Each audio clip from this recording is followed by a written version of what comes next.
everyone. Welcome back to the next episode of Stream Time Sports. My name is Chris Stone. I'm the community lead, joined as always by our CEO, Nick Meacham. Now, Nick, today we're going to be talking about sponsorship value in media, and we've spent quite a bit of time, in recent episodes talking about advertising, thinking more, kind of your traditional commercials, but we've not necessarily talked about the sponsorship side and exposure when it comes to media. And before we deep dive into that, Nick, I'm just going to ask you a question. If there's any maybe sports sponsorship moments that necessarily stick out to you. I think when I was, going through this, the one that sticks out to me is I always think of the Super Bowl and the Gatorade dunking the coach, the winning coach, and for me, that's something I'd imagine is not contractually obligated for Gatorade to get that extra TV coverage, but it's now become an iconic moment where every Super Bowl, the winning coach gets dunked, in whatever flavor Gatorade. I think you can even bet on which flavor Gatorade the coach is going to be dunked on. I think I've seen that. And to me, that just seems like one of those moments, one of those examples of a sponsorship that is getting extra value from, it's not just a sponsorship. It is now literally an iconic moment that, the commentators are looking to speak on after the game and the biggest, TV moment of the year. Oh, that's about as good as it gets from something that lives on as a legacy. I'm not even sure what the agreement is, and even the fact if I bet that if Gatorade was served as a sponsor and partner of some of these leagues, people would still call it that. It's a bit like Xeroxing photocopy, right? It's the brand lives on, even though you might not be using a Xerox machine. I think it's the same thing probably for Gatorade. Interesting question. I really struggle to think of anything that jumps to mind that lives on like that to the same level. But there's been some interesting activations over the years. The one that really jumps out to me is a great sponsorship activation, which lives on through social media so effectively. Do you remember? I don't know what college bowl it is. I think it might be even called. I know we're not. We're talking to non-American audience, well, a mix of audience here, right? But bear with me for a second. I think it's the Pop-Tart Bowl. Yes. That is one of the most extraordinary activations I've ever seen for any sporting event. And it could only happen in America. But it's almost like after that experience of seeing that in action, if you haven't seen it, for those that are tuning in, please just go onto YouTube and just search Pop-Tart Bowl. And it will come up. Probably there's the number one clip. But that sort of activation is something that it's such sitting on the fine line of horrendous and brilliant that it just works. But if you take it one step further, just an inch further, it's a disaster. And this one has stuck with me ever since I saw it, and I can't get it out of my mind. You know what, Nick? I was thinking of that as a more modern example. It was just great. I mean, some of the content they produced off the back of it, the amount of engagement they must have received from a social media perspective. And you're right. I hear Europeans getting upset about the idea of a halftime show at Europa, UEFA Champions League. I can't imagine what they would do with a Pop-Tart celebration. This is all sorts of another level. So I think I'd love anyone can find a better example of something that is more extraordinary as an activation that would 100% get rejected in every single market across Europe, yet lives on in infamy across the US sports sponsorship landscape. Well, today, to take us a little bit more in depth and kind of actually understand what all that equates to in terms of media value, we've got two experts to join us today. One of them is Franco DeBonis, who is the Marketing and Operations Director at Visua. And then we're also joined by Georgie Webb, who is the EVP of Client Services at Vision Insights, and the two of them work together. So Franco and Georgie, I don't know, is there any other examples that maybe pop out or anything you want to add to those as kind of, great examples? You guys are, living and breathing this stuff every day. No, I'm stuck on those two now because that's all I can think of. I mean, the Gatorade one is just organically grew from a celebration, and now it's tradition. And it has done wonders for the brand there. But yeah, the Pop-Tart one was insane. I think these days brands look to go a little bit more viral and a little bit more organic in their approach. I mean, the most recent one is Liverpool and the Salah moment with the Google Pixel camera, right? That on the face of it seems such a natural thing to do, but consequently we found out it was actually all staged. And no one really cares because it got like 500,000 views or whatever in the first 2 minutes or something like that. So there are some incredible ones. I do remember though, when I were a lad, the Premiership was actually I think it was a milk cup. back in the day. And it's not really an activation, but it is something that lives on for a long time. I think anyone of my age would remember the ad with the two young kids talking about wanting to be football players while drinking milk. And one of them was saying to the other one, if you don't drink your milk, you'll only be good enough to play for Accrington Stanley. Yes. Do you remember that? That is. Yeah, I've seen that ad. Yeah, that's such a great. It lives on. It lives on for like a good generation and a half. They're just these wonderful concepts and activations that if you capture the zeitgeist of the moment and the people's attention, they will just remember it forever. Yeah. Well, we're going to actually, like I said, dive in today a little bit more about what that actually equates for businesses. And I think perhaps maybe before I hand things over to the experts, Nick, maybe just you to give a little bit of a framing of this. Like I said, we have talked quite a bit about advertising. Now, obviously, the people that are advertising are the same brands that are going to be doing the sponsorships, but perhaps maybe just from your perspective, as we look at the sports media ecosystem, kind of what role that is playing or why there are experts in the space that are joining us today to kind of talk about why that ecosystem is changing and that relationship is changing. Well, one of the big things that's evolving, and it's taken a long time to get there, is the I guess the value of those digital assets and visibility that sports is bringing to the table has been grossly undermonetized since digital basically began, and only now through what we're going to talk a little bit about today and what Visua does and other assets and access of information we're able to gather, plus seeing the change in the way brands are approaching the digital space, is just creating so much more opportunity. And in fact, sponsorships, if you take a step back and look at sponsorship as a topic, as a theme, as a monetization stream of sports, that is has been the lifeblood of sports since right in the early stages of becoming professional, right? But this transition into maximizing the digital assets that are available, not just the physical assets, has been a really tricky journey for sports to overcome. And therefore, it's leaving a huge amount of value on the table. And when we've been talking about on the advertising side, the bit that sits in the middle and is actually a better fit for sports is that sponsorship bit, because of that history that exists around it and that fact that it's been part of the fabric of sports for so long. So the fact that we're now able to measure sponsorship more effectively, get more value out of digital assets more effectively, just get more information to really make the proof case. Because sometimes sponsorship had a bit of a window of time that they really started to struggle to justify its value to brands when they started everyone getting a little bit more analytical. But now I think we've overcome that hurdle a little bit. And now you're starting to see more and more brands have a better understanding of how to measure success with sponsorship. Whereas historically, it was a little bit of we think it works, there's some positivity we get from it, but we're not really sure how to quantify all of that. And now I think we're in a much better place for that, which is really exciting, because that means that the monetization of sports is just going to continue to fill out those other areas. And when we've talked about the more, say, subscription-led approaches that exist, and we've talked about the need to go the other way and promote accessibility to content, that's where sponsorship and advertising really comes to life. So really excited to talk more about how sponsorship is getting valued and being accessed and measured, because I think that's really where particularly the sports teams and the leagues and the rights owners themselves are able to take control of their revenue generation.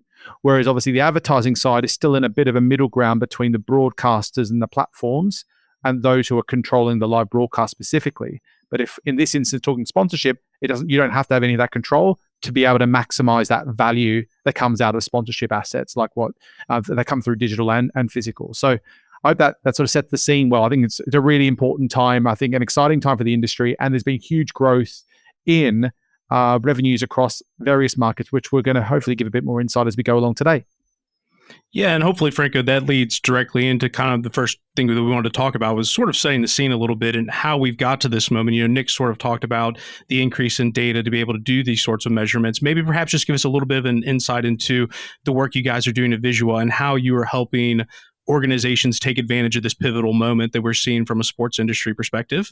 Yeah, I firstly, I agree with what Nick said there in terms of how brands are beginning to understand how they can properly measure. However, a counterpoint to that is there's still a very large percentage that does not do that. I was actually at an event yesterday where this was a European Sponsorship Association, where they presented a survey of their member base, where 33% of them said that they either don't measure or don't understand the data that they receive. Now, that's a significant chunk of pretty significant brands who are spending a lot of money and not really understanding what it means.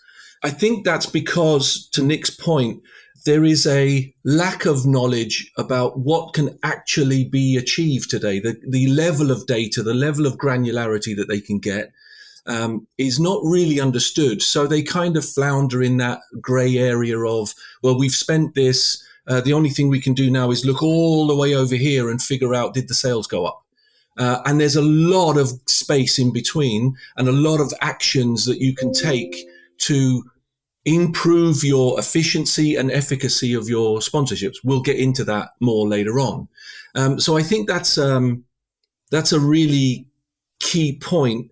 And when we dig into some of the detail that between Visua and Vision Insights, we can actually deliver to brands via the rights holders. And that's another key point. I think that they came out saying, really rights holders need to take brands by the hand, because ultimately they're the ones receiving the funds and saying, here's how we can help you justify that sponsorship.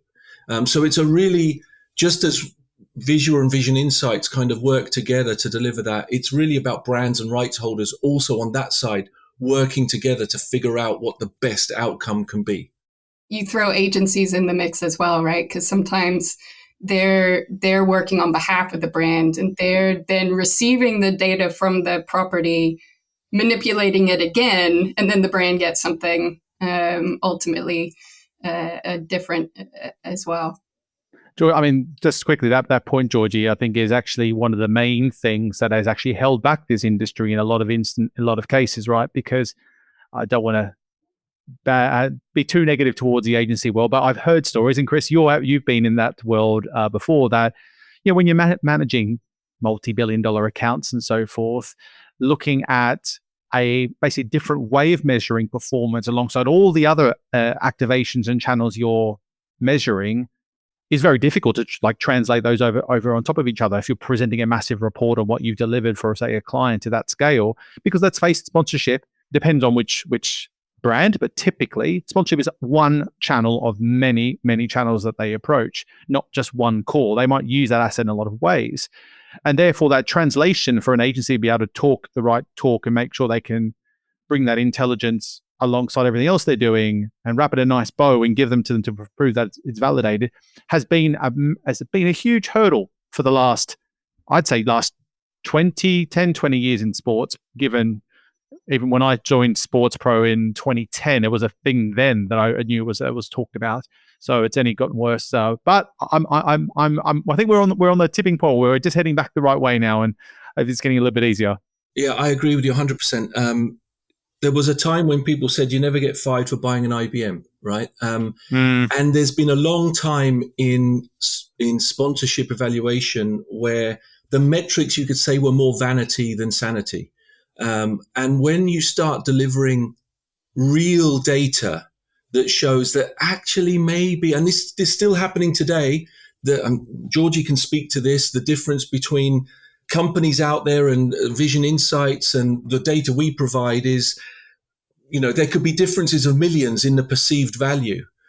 Which of those two numbers, if you've always delivered that vanity figure, do you want to now go to your C-suite and say, actually, this is what this sponsorship has delivered. This is the real number, but okay, it doesn't look as good as what we've been saying for the last few years. And I think there's got to be that tipping point where we get down to sanity, and because that can really now drive decision making. If you anchor on the real number, it's going to be the critical thing.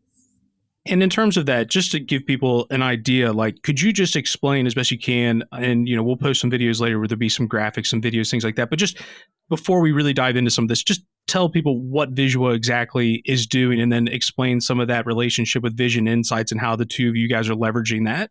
Okay. Well, I guess I'll start from the Visua side, and then I'll hand over to Georgie in a way which is very synergistic with what we actually do day to day.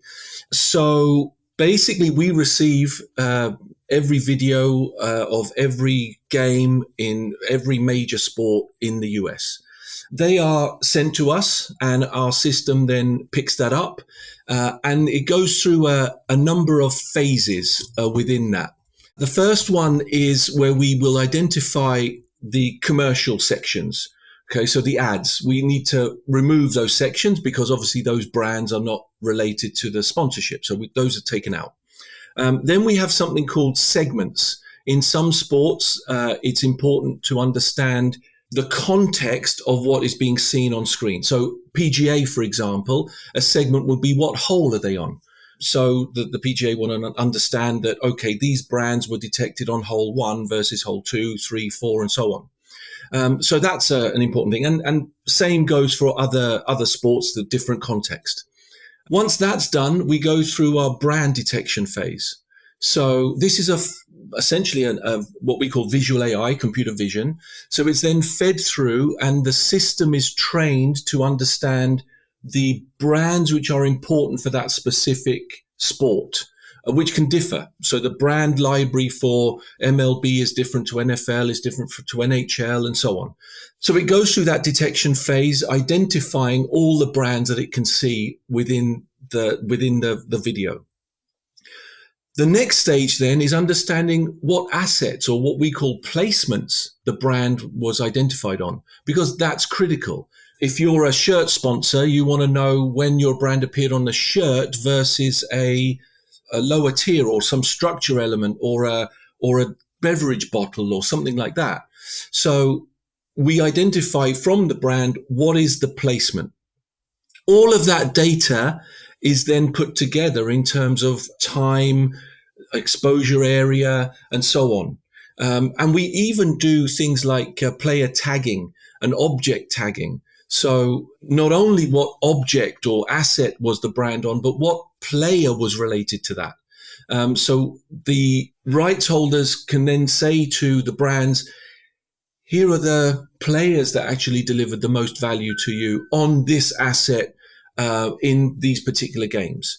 So once that's all done, we output a file for each game. And within that file, we have various elements. So there's obviously, we provide a snapshot and a short video clip for every detection. Now, that's critical because, I mean, there are some major players in the market, including the big names like Nielsen, who don't provide this. They'll provide a general kind of overview report. But our approach is fully transparent because it's done 100%. Every single frame is analyzed. There are no assumptions. There are no sampling of the data. It's every frame is analyzed. And so that means every detection is down to the microsecond or of time that you get. So you get a snapshot and a clip of every detection. You get the placement named and the brand named that has been detected. And then you get two sets of data. You have track level data. So that means every single detection is highlighted based on how long it was on screen for, time in, time out, the size of the detection, and so on. And also we have a confidence score as well, because I can get into more detail on that. But essentially, how confident are we that the detection is what we think it is? And that will be based on how small, how blurry, the exposure was. So we have that track level data, but then all of that can get rolled up into an exposure level data. And that means if you have, let's say, 4 or 5 different exposures of that brand on screen, well, you don't want to multiple count that. So we roll it up into one, what we call exposure, with an averaged out time on screen, size on screen, and that kind of information. So all of that gets output, and it's then received by Georgie's team. So then at this point, over to you. Yeah, we get the nice complete product, which is super useful. Obviously, we have a media operations team that work closely with Franco and Visua to get the footage in a position where we can run it through their AI tech. And then we actually have created, from the metrics that come out in that raw data, our vision score, which is our discount factor, which, to Franco's point before, you've got your gross value, which teams really like to provide, but the discounted value, which is more representative of what the brand is actually receiving. Yeah, so we load it into our user interface. Clients can log in and filter through all the data, isolate different assets, isolate different games. If they've changed creative from one game to the next, what's the impact on their visibility? As Franco said, we've got all the clips. So they can download MP4 videos of any clip that their brand is receiving across a season, which is a huge differentiator for us. I started out 15 years ago at Repucom, where we were one of the only vendors sort of doing this, or one of the new vendors that were providing this kind of analysis. And we had, 3 or 4 still shots that you would get, just example still shots. And some providers even today are just doing still shots, or not even any image proof of performance in their platform. They just do it in offline deliverables. So the fact that we have this transparency and Visual provides us, with all these clips, is a huge benefit for our partners.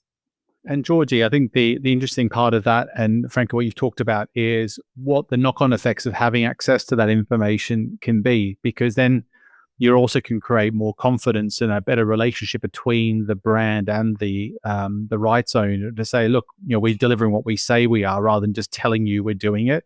And that confidence, I think, is really, really important when you're trying to create a partnership that is meaningful, that justifies the big paycheck, that you really have to feel everyone is getting due value out of that visibility. So I think it's not just about the sales bit, but it's the confidence of making sure that relationship is really transparent and visible, and then you can adjust things on the fly. Whereas sometimes if you don't have access to the data in the way, in the fashion you're talking about, you may not be able to assess the performance of some of these sponsorships until it's too late to then resolve some of those things along the way.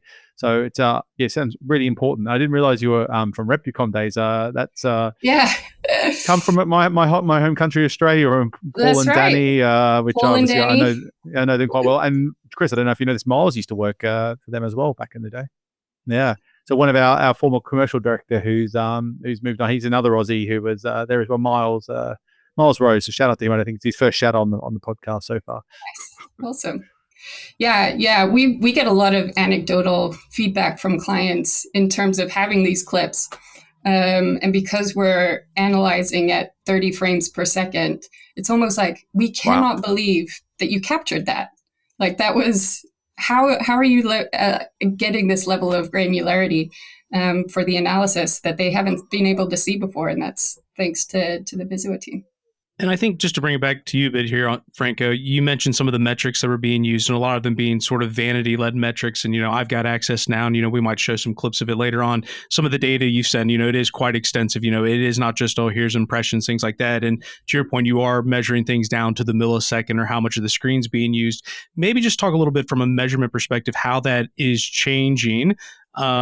And what that means in terms of making those decisions or being able to determine ROI. You guys aren't just focused on some of those basic metrics. You are looking at different things. So maybe just sort of how you see measurement changing, what you guys are gauging, and kind of how that's evolving the ROI discussion. Yeah, I mean, I think I have a couple of interesting images to highlight that. There's this football image here. This sort of, I've just taken a creative kind of approach to it. But you have this image of this footballer who is just about to kick a ball, and all around him is brands around the lower tier, upper tier. There's a brand on the back of his shirt, and there's a lot going on. But if you look at what we then see within that, you'll see a bunch of effectively things that we look at. So obviously the time on screen is a critical one. When did it come in? When did it come out? How long was it on screen for? And that also goes hand in hand with size. Georgie can speak way more to the value of, is something better if it's larger and shorter time on screen or longer and smaller on screen? And I guess it's what asset is it on that will determine that. But then another factor is the clarity, and that's really important. People think that AI is some, we have these movies like Terminator and so on, AI is taking over the world and it's super smart. And the reality is AI is a toddler that's learned to put shapes in a box, right? But the difference is once you've taught that toddler to put the star in the star shape and the square in the square shape, unlike a human toddler, it can do it at millions of shapes per second. So it's highly efficient, but it has its limitations. But those limitations are actually work in our favor when it comes to this kind of approach. There is the human factor. When we talk about things like clarity, a well-informed human that has seen a brand a million times will be able to tell what that brand is from this amorphous blob of pixels, right? So when you have humans doing analysis like this, which a lot of companies do, because they don't have a system that analyzes every frame, and they just don't have a system like ours, you get this kind of false reporting of things that no average fan would ever know what it is. But someone who tags brands day in, day out will just tag this blob because they recognize that blob as a particular, brand X. So the AI can detect, because it's taught a particular brand, it looks at it like an uninformed human. It only sees what it can recognize and it doesn't make any assumptions of kind of what it is. But where it does, we have this confidence score. So Georgie's team can then start to look at that and say, well, we want to rule out anything below this level of confidence because it's not really a proper detection. So, that can be adjusted and so on. So we have clarity. Also visibility. How much of a brand should be visible before we classify it as a good detection? Is it 10%, 50%? And again, that's a level that can be adjusted. And we typically go on at about 50% of that brand needs to be visible for it to be counted and detected. And then we have things like a prominence and share of voice. Where is it on screen? And how many other brands are on screen?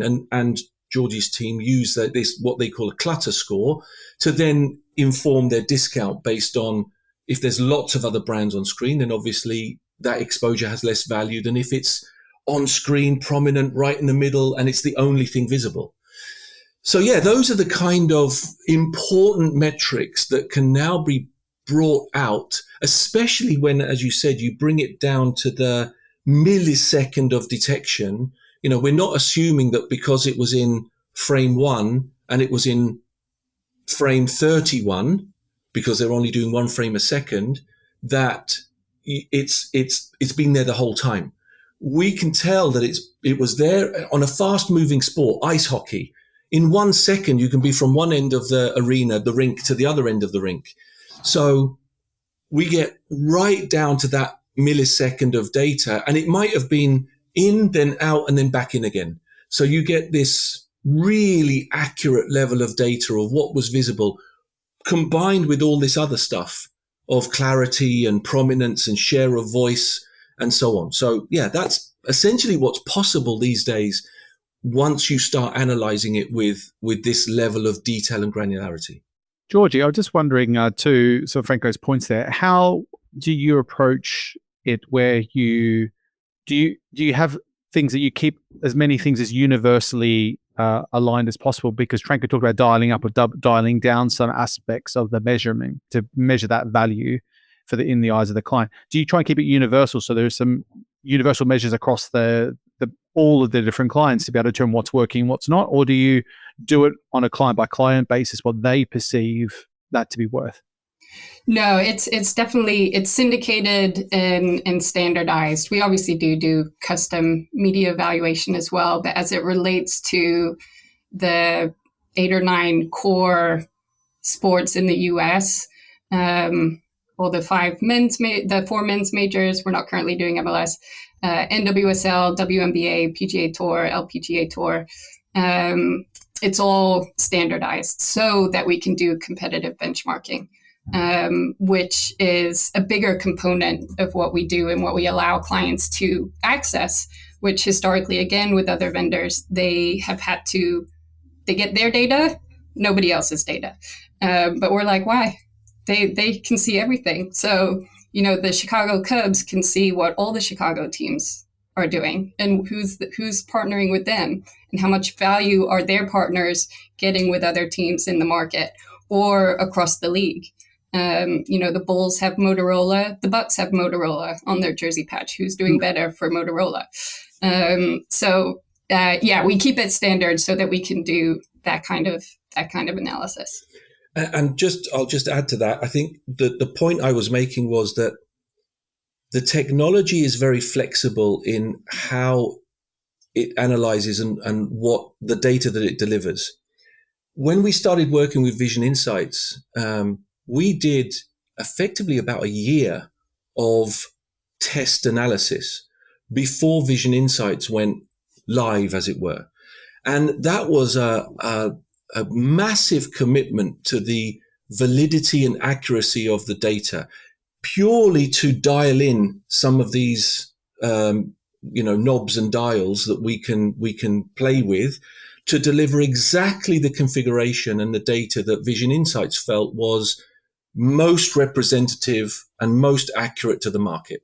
And I have to say that commitment, we've not seen that from any other partner that we've worked with. It's a phenomenal commitment to time and cost, but well worth it now.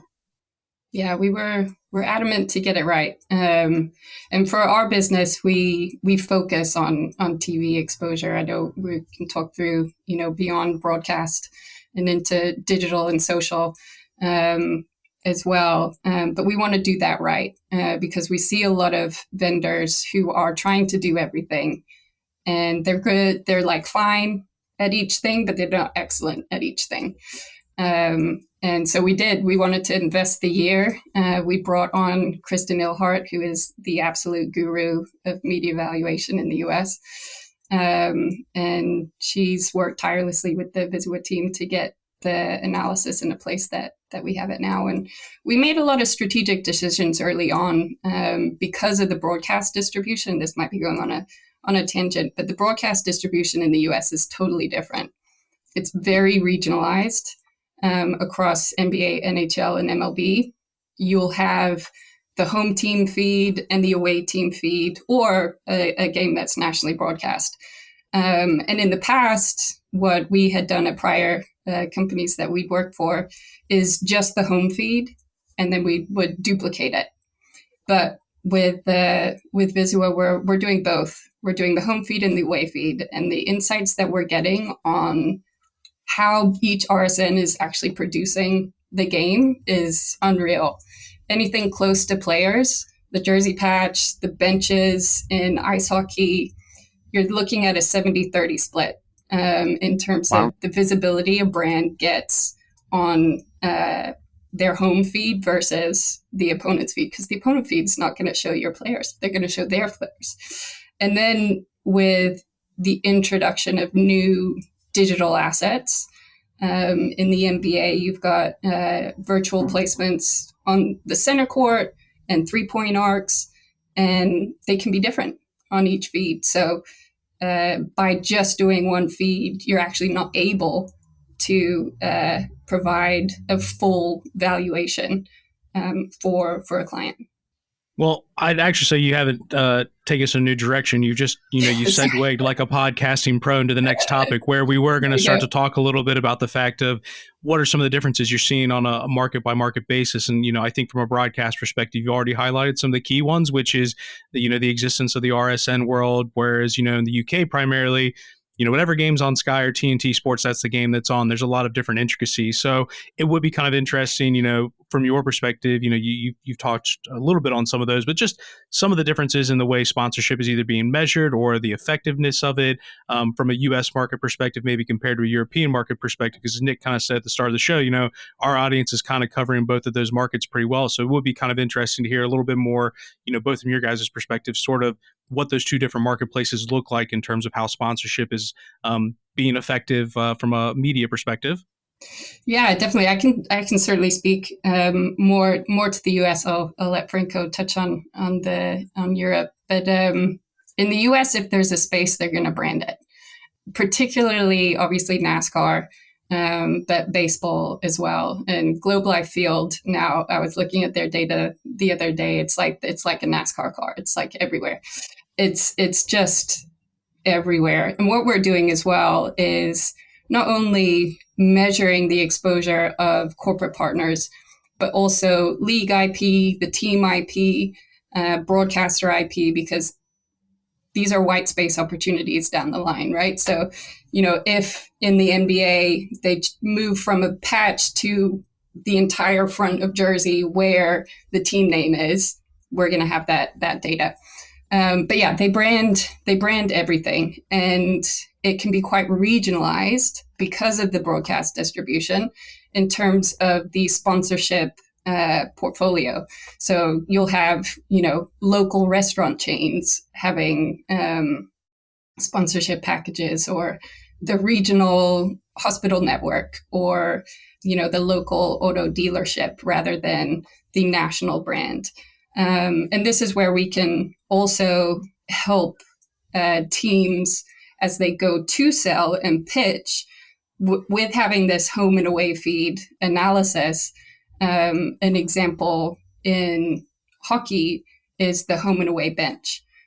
So again, the away bench is not going to be broadcast as much in the home market as your home bench. So your away bench should be a national brand, because that is going to be seen across every RSN across the country when you're playing different teams. So we can be that strategic. But yeah, the regional and distribution, the regional brands that are selected, I think is quite unique to the US market. Georgia, were you saying that you could? I don't want to put words in your mouth, or I got it misunderstood. That you could measure effectively what a space is worth. What if there's no sponsor there, to give them the data and say, hey, this is worth about X in value to go to market? Yeah, exactly. Wow. And we've done that. We did that with the Super Bowl. So for the last few years, for our first few years, we did overnight Super Bowl analysis just to kind of get our name out there. But, if there was a takeover of, a naming rights partner of the Super Bowl, we would be tracking the Super Bowl logo throughout the broadcast. So if there was a brand associated with that logo, how much would that cost, or how much value could that receive? We've done it with the NHL referee patches in the Stanley Cup, the MLB postseason as well, with referee patches before they got the partner. So anywhere that currently is not branded with a corporate logo, but does have a team or league or broadcaster IP, we have that data. But we also do pure white space analysis, as you said, Nick, where, let's say a jersey sleeve, there is no logo there. So we can train a model to identify there's no logo, but we can identify what is a jersey sleeve. You just train the model with a bunch of data, and it then says, oh, okay, I now know what a jersey sleeve is. Feed it the data, and it will show you how much time exposure that jersey sleeve received.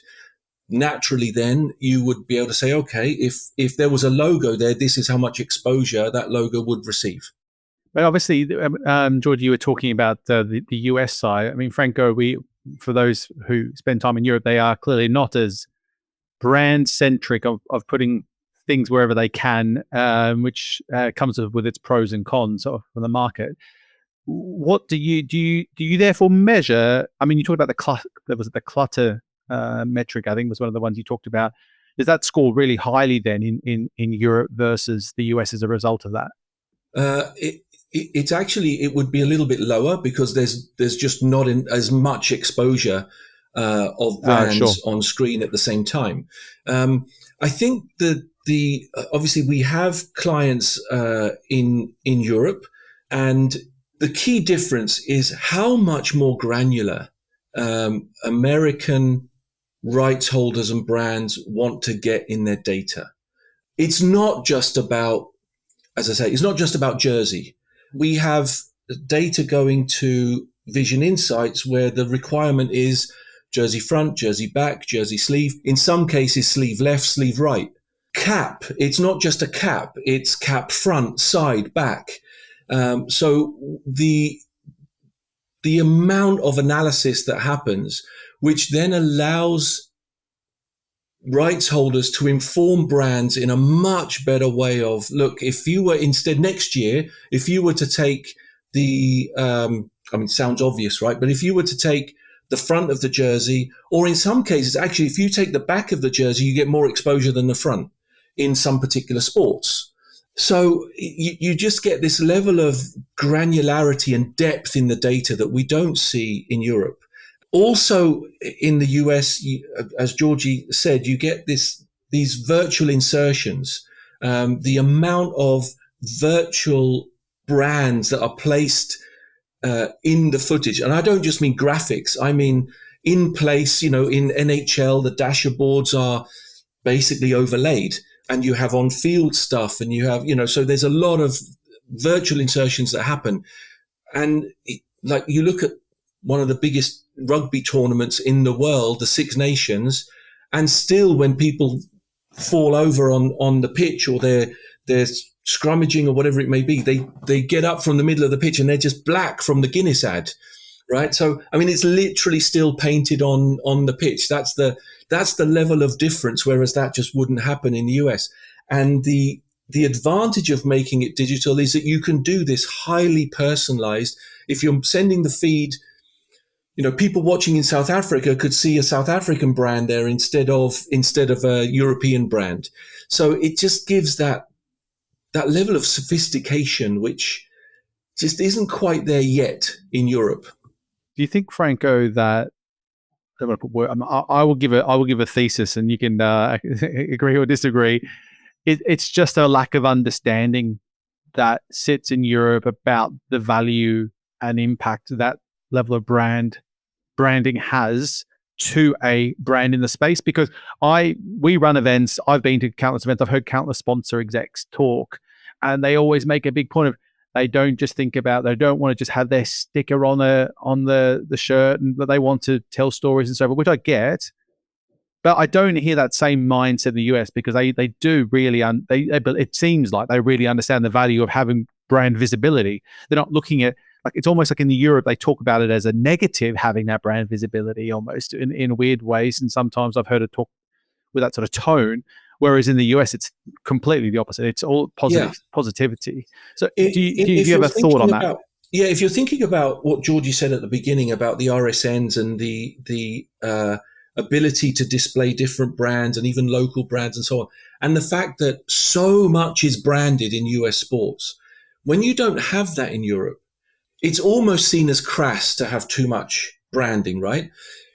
But if you therefore embrace this virtual insertion of stuff, it allows you to expand the exposure that brands can receive while not crossing that line of crassness. We don't want to put a logo on everything, but if you can rotate those logos out for different regions, and we know that, look at Premiership football, in how many regions it's shown across the world, you can actually make really informed decisions.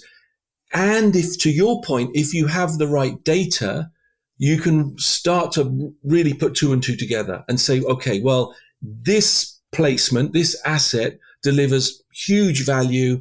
And so we really need to make that a virtual insertion so we can leverage that across different regions in different ways.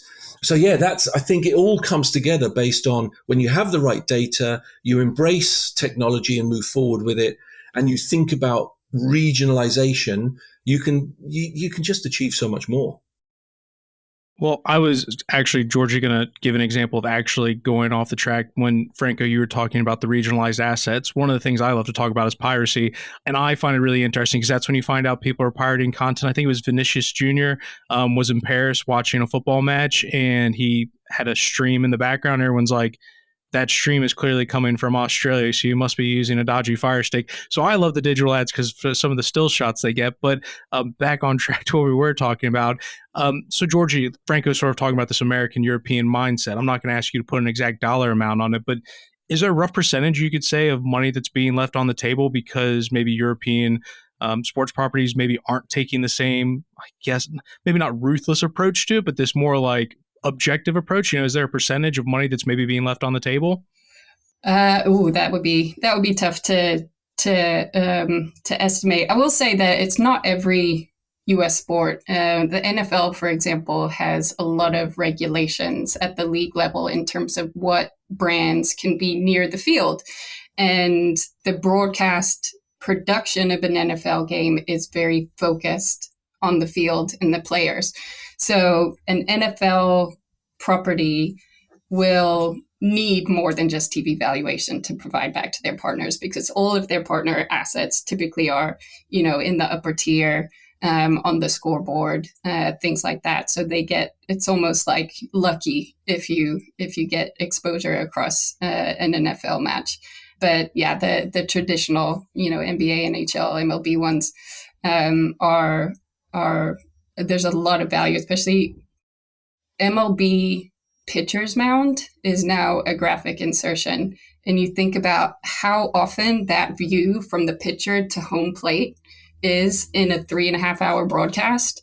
I mean, if you're thinking about the World Series and a commercial spot is going for $700,000 per 30 seconds, and that view is getting a significant amount of exposure at a very high cost. Or, Super Bowl is always the winner in terms of the spot cost. But yeah, any insertions across a football pitch or goal lines, or across rugby, as Franco said, there's a significant amount of value that a property could provide a brand. Obviously, depends on what that brand's objective is.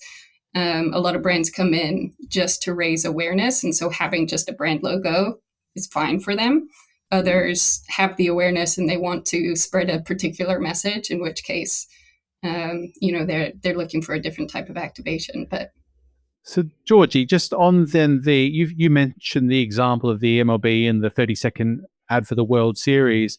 How well are you able to correlate the value of that 30-second ad to that sort of exposure on the mound and cross over them so that you could advise a brand on how to approach the investment on that particular asset?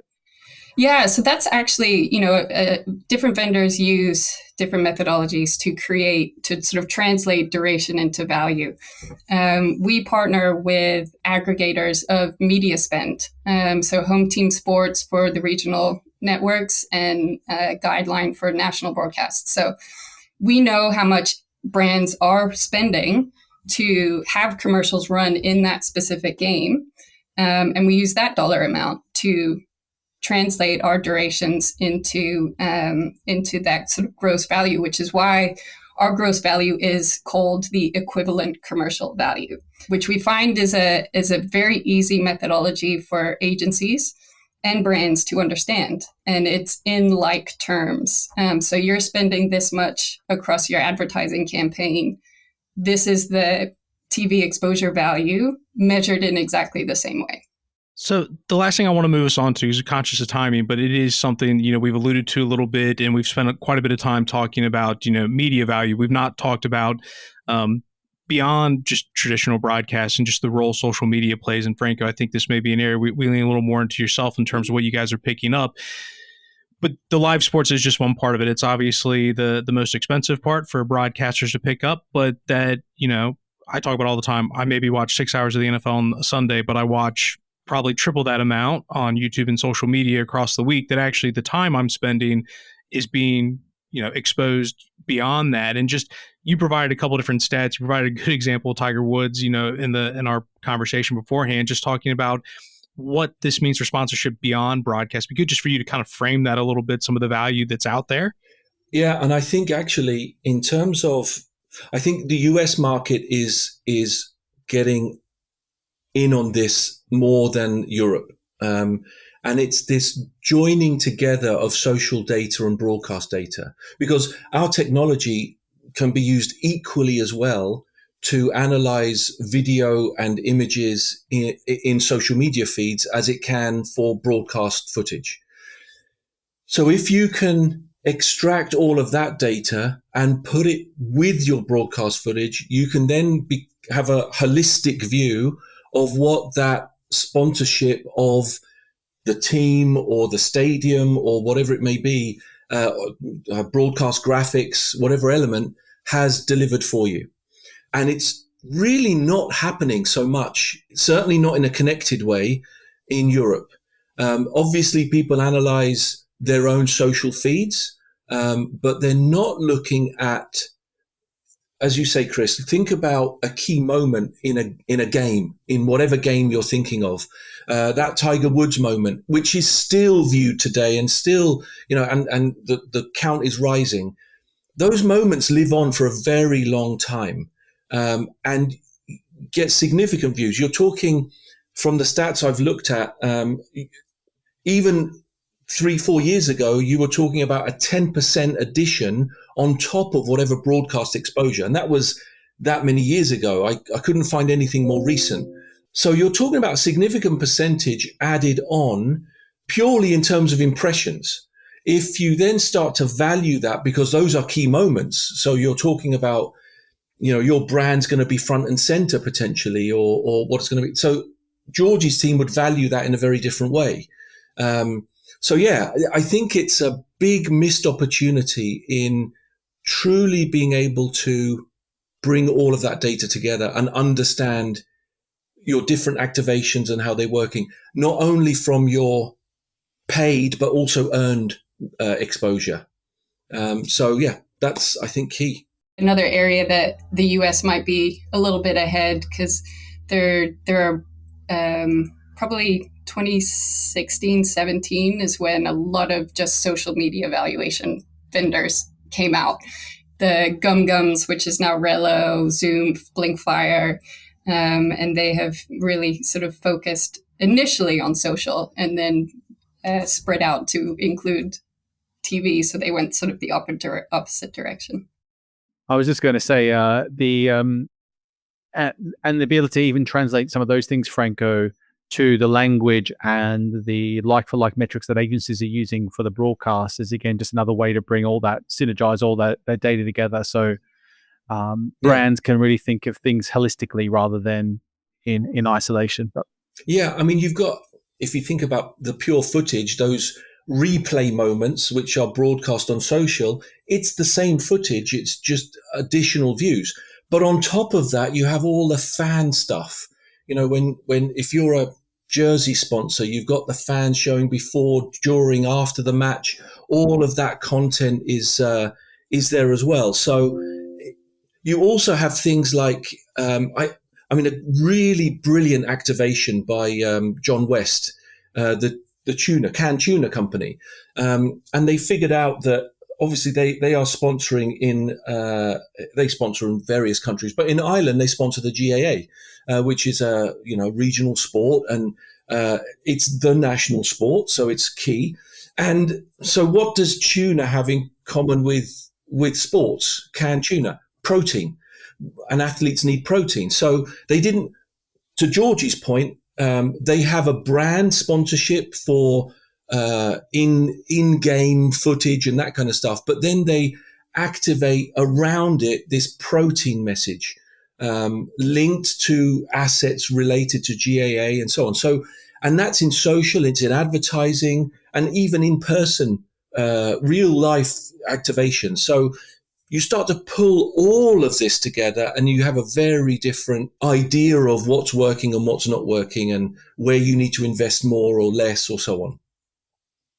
In addition to that, talking about beyond the content, that's sort of social media related, but you also put some notes in here. And I love one of the examples. I'm a big Ted Lasso fan. Anyone that watches Ted Lasso, I've got a big Believe sign that sits above my office space. But things like even like Drive to Survive, with Formula One on Netflix, or, West Ham being in Ted Lasso. Is there anything you guys are necessarily doing to kind of talk about what the value of those particular things add? Because I do think we are sitting in a space now where we are seeing more and more things like Drive to Survive. Are those types of things something you guys are able to measure that goes in addition to those sponsorships, or is that something that sits separately outside what you guys are doing? No, absolutely. The Ted Lasso is a real example. We worked with West Ham. So they came to us and they wanted to know the value of the Betway jersey patch. Because they had such a big integration into the show. And with them, obviously with the Visual team, we did the analysis. And then, the next step is how do you value Netflix streaming audiences when that information is not super publicly available? So that's when again, Christina Hart, media guru, she built models on what was publicly available, what we knew about the series, CPMs around Netflix programming, and created evaluation. So that was a very real example that we did work on. And certainly properties know that their brands are getting this extra exposure across these sports documentaries. So they will want to include as much exposure in their recaps back to partners as they possibly can. So it's a natural extension for us in terms of analysis. Yeah, we even did the Gavin and Stacey Christmas special, which was super interesting. Because obviously the moment during the beginning of the stag do where they all take their kit off and underneath is I think it's Betway again. We have that, but we really shouldn't underestimate the power of some of these documentaries and this ancillary content. Drive to Survive, pardon the pun, drove a whole new fan base, an increase in female followers, right? So now Formula One has a 40% female following, right? Whereas it didn't have before. Now this is according to, I forget the name of the lady who presented from Elemis, a beauty brand. And they were looking at how can we grow our market share? What can we do? And you would think a beauty brand in Formula One wouldn't be very synergistic, but actually looking at these numbers and this growth in female following, female fan base meant that, they said, okay, we're gonna sponsor a Formula One team, not only because of the female fan base, but because it also allows us to open up our market to the male fan base as well and start to launch some male-oriented products. And so that's what they did. It also ticks a box for them, and I don't mean that in a throwaway sense, but there are now 6 female drivers in the Formula One Academy that hopefully we will see come through the ranks and end up being Formula One drivers. One of them was the first female to ever drive a Formula One car down the streets of Bahrain. So, when you're talking about women in sport, it meets every criteria of a company like Elemis wants to meet. And it all changed because of a program like Drive to Survive. So we can't underestimate the value of that. And if you can measure that, and some of the exposure that you achieve in that content versus broadcast content is going to be vastly different. So it's really critical that you start to understand where you appear everywhere. Frank, just on the documentary piece, one of the challenges that exist obviously is just the access to ratings and viewership. How are you able to quantify that for, say, Netflix? So Netflix have historically been a very close book. They have started to open up now. There is a lot more access to hours of consumption. Are you using those metrics you're able to get from Netflix, or how do you measure all that? So fortunately, that's not my problem to solve. That's our side. I will hand over to Georgie. Sure. Yeah. As you said, there's a certain amount that's publicly available. So we knew initially what we did with them was the sort of last couple of episodes of season 2, I believe, and then we did the entirety of season 3. And there was publicly available information for how many people over the course of a month. So not just, when the episode was released, that had watched the finale. And so we built a model, and then for various other episodes as well. So we built a model to kind of plot that out. We used a platform that can tell us what percent of digital traffic is coming from what country, because in some press releases it would say X percent came from the US and it was this many. So then we would take that information to then build out the extrapolation further. So it was a lot of different inputs. And obviously we were very transparent with West Ham in terms of how this was all coming together, and built a model that they agreed on ultimately, to then provide the value back. Really final question from me. I mean, we've shared a couple of good examples of how it's come to life and how it's really helped some brands. Frank, are there any other examples that come to mind that you think are a great example of, I guess, a brand getting extra value out of those relationships that maybe you've been across? We are one step away from, Georgie would be, or Vision Insights team would be a lot closer to that brand engagement. So nothing really comes to mind from my perspective from that. I mean, I can only speak to the range of sports and the range of and the granularity that we operate within. So yeah, I mean, Georgia, I guess you're better to deal with that. Yeah, one that actually came to mind at this start of our conversation was Unwell Hydration. And they are now a league partner of the NWSL, and it's Unwell, which is a sort of a digital company podcast, and they created a beverage, and they are now sort of crossing over into just traditional sponsorships, with being the main beverage provider for NWSL, which is traditionally always going to be Gatorade or Powerade or Body Armor. And so or Prime has sort of entered the market as well. So this is a new one, obviously looked at the target audience that is watching women's sports in the US, which has changed a lot in the last year. This is largely driven by, key players like Caitlin Clark in the WNBA. We work outside of just media evaluation. We have syndicated research tools as well. So we can track the demographic shifts of a fan profile across leagues and teams, and actually help teams pitch to brands that are aligned with the sort of brand messaging that a partner could be trying to send out. So I think we work closely with the NWSL. They saw that their profile is becoming a little bit more mainstream, which is great. Like there's a higher audience. There's more men are coming into that audience. Still a significant amount of women, but the men tend to have daughters. Their daughters are listening to this podcast, and they are going to become consumers, and will follow the trend of drinking those beverages. So I think that's an interesting new one, the crossover from just creating a product out of a podcast to integrate into sponsorship.